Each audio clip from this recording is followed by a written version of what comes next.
ये जो वीडियो अभी आपने देखा है ये मैंने एक कंस्ट्रक्शन साइट के लिए दुबई में शूट किया था और इसके लिए मैंने जो गियर्स यूज़ किए थे वो थे सोनी अल्फा 6400 एंड कुछ शॉट्स के लिए मैंने यूज़ किया था DJI Osmo एक्शन जो कि एक एक्शन कैमरा है और स्टेबलाइजेशन के लिए मैंने यूज़ किया था DJI Rollin S और लेंजेज में वाइड शॉट्स के लिए मैंने यूज़ किया था Rokitron 12mm f2, medium shots के लिए Sigma 16mm f1.4 और टाइट शॉट्स के लिए मैंने यूज़ किया था Canon 50mm 1.8. As I already discussed in my previous videos, before you press the trigger of your weapon, in our case this is camera, always know what is the purpose of your video. In this case हमारा purpose था कि हम construction work को aggressively दिखाएं कि ये काम बहुत एग्रेसिवली चल रहा है और अपने क्लाइंट्स को बता सके कि काम की प्रोग्रेस क्या है। और इसी वीडियो में से मैं आपके साथ कुछ टिप्स एंड ट्रिक्स शेयर करूंगा। So let's begin. My tip number 1 is safety is number 1 priority. ऐसी साइट्स पे शूट करने से पहले make sure to equip yourself with proper safety gears. I know it's not easy to shoot with lots of safety gears, helmets and safety shoes, but make sure to use all the proper safety gears to secure your life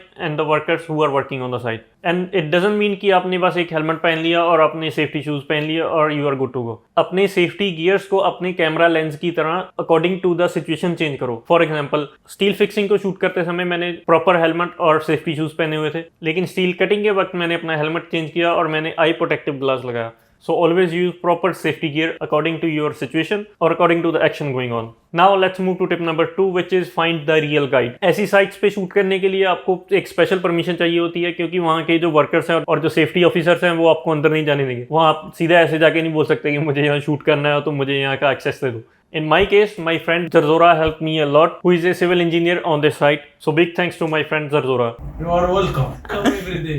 And he also helped me with the assistant who was already working on the site, who helped me to carry my equipment and to assist me during the shot. Big thanks to that guy also. So always contact right person to get all the insights from the site. Now let's move to tip number 3, which is sharpen your saw before you cut.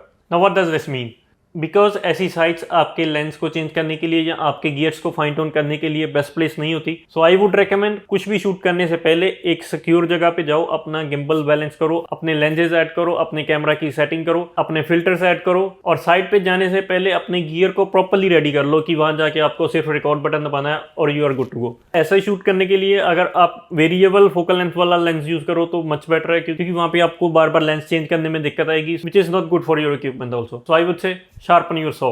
Another thing is ऐसी जगह पे stable shots लेने बहुत मुश्किल होते हैं। यहाँ पे आपके गिम्बल्स भी स्ट्रगल करते हैं। इसका गिम्बल प्रॉपर्ली बैलेंस होना चाहिए ताकि आप वो क्रेजी जिटर्स और शेक्स को अवॉइड कर सको क्योंकि यहाँ पे आप चलने जा रहे हो वो स्पेस कोई इतनी अच्छी नहीं है कि यहाँ पे आप स्मूथली चल सको। इस वीडियो में मुझे डिफरेंट फोकल लेंथ शूट करनी थी तो मैं बार बार लेंजेस को शिफ्ट कर रहा था, कैमरास को शिफ्ट कर रहा था। तो ये सबसे बड़ी दिक्कत मेरे लिए यही थी कि अपने इक्विपमेंट को भी सेव रखना है और within that time frame मुझे वो सारा कुछ शूट भी करना है। Now let's move to tip number 4 which is keep quiet. That's important for your sound design actually.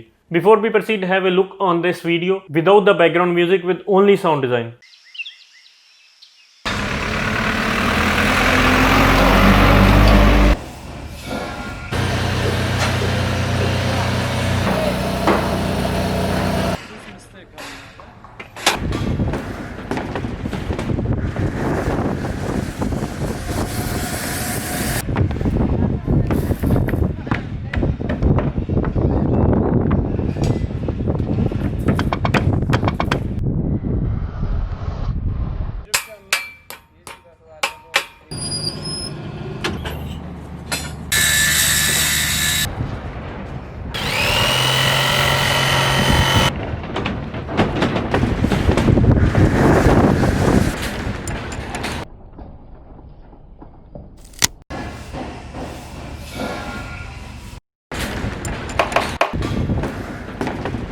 Okay, as you already saw मैं ऐसा रियल 6 साउंड डिजाइन कर पाया क्योंकि मोस्ट ऑफ द साउंड मैंने साइड से ही कैप्चर किया है। अगर आप ऐसा रियल 6 साउंड डिजाइन करने जा रहे हो तो आपको एडिटिंग रूम में आवर्स एंड आवर्स लगेंगे इस पूरे साउंड को डिजाइन करने के लिए और वो नेक्स्ट टू इम्पॉसिबल है। और मैं चुप रहने के लिए क्यों बोल रहा हूँ, क्योंकि हम सारा कुछ रैप करके वापस आ रहे थे तो सडनली मैंने देखा कि एक ट्रक साइड पे आ रहा है तो मैंने अपना कैमरा ऑन किया तो शूट करना शुरू कर दिया और मैंने देखा कि मेरा असिस्टेंट ट्रक के बिल्कुल रास्ते में खड़ा है क्योंकि वो पूरे इक्विपमेंट लेके चल रहा था तो मैं नहीं चाहता था कि वो फ्रेम में आए। तो मैं उसको बोल रहा था कि आप साइड पे हो जाओ क्योंकि मुझे शूट करना है। तो इस चक्कर में मैंने वो ओरिजिनल साउंड मिस कर दिया तो ट्रक का साउंड मुझे दोबारा रिकम्पोज करना पड़ा।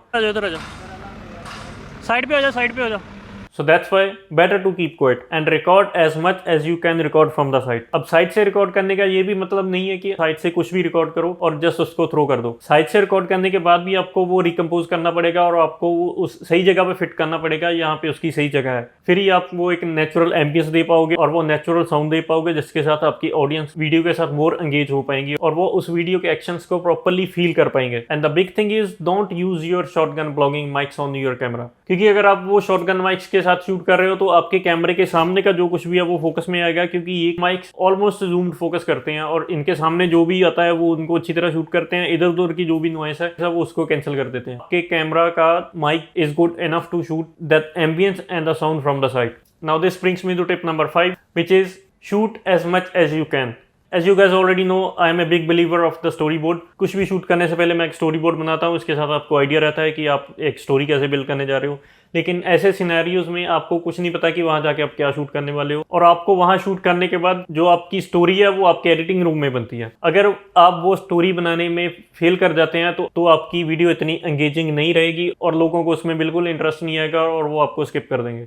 सो to make a better story, try करो कि आपके पास एनफ फुटेज हो। फॉर एग्जाम्पल इस 1 मिनट की वीडियो के लिए हमने 6 से 7 घंटे शूट किया था। अनदर थिंग इज, अगेन जब हम वापस आ रहे थे तो वो मैंने सडनली वो ट्रक देखा तो मैंने उसको शूट कर लिया। तो क्योंकि हमने वो ट्रक एंड में शूट किया था तो इट डजंट मीन कि हमें वो ट्रक वीडियो के एंड में ही लगाना था। वो ट्रक मैंने इस वीडियो के स्टार्टिंग में ही लगाया, तो उसके साथ हमें एक आइडिया होगा कि हम साइड के अंदर जा रहे हैं। So try to tell your story in your editing room for these kind of videos. तो उसके लिए जितना आप शूट कर सकते हो उतना करो। अगर आपके पास इनफ फुटेज होगी तो आपको एडिटिंग रूम के अंदर कोई दिक्कत नहीं आएगी। So it will help a lot. अब जाते जाते एक bonus tip, don't try to stage your shots. As you guys already saw, this was a construction site. यहाँ पे आप शूट करने जा रहे हो, वो एक्टर्स नहीं है। यहाँ यूएई में वो लोग 40 डिग्री टेम्परेचर के ऊपर काम कर रहे हैं। So be very kind to them and don't ask them to pose for your video. Believe me, आपके कैंडिड शॉट्स ज़्यादा अच्छे आएंगे इंस्टेड कि आप शॉट को स्टेज करो और उनको कुछ ना कुछ करने के लिए बोलो, क्योंकि कुछ लोग कैमरा को देख के एक्साइट हो जाते हैं और कुछ लोग कैमरा को देख के नर्वस हो जाते हैं। So let them do what they are already doing. उनको अलग अलग पोज मारने के लिए मत बोलो। Respect their hard work and don't ask them to retake or reshot or whatever. Don't create an environment as if you are going to shoot an Hollywood movie. A simple advice that you can give to those guys is, please don't look into my camera. Do whatever you are doing already and let me shoot. They are working really hard, so please respect their work. So that's it guys. ये थे कुछ मेरे tips और tricks इस video में से।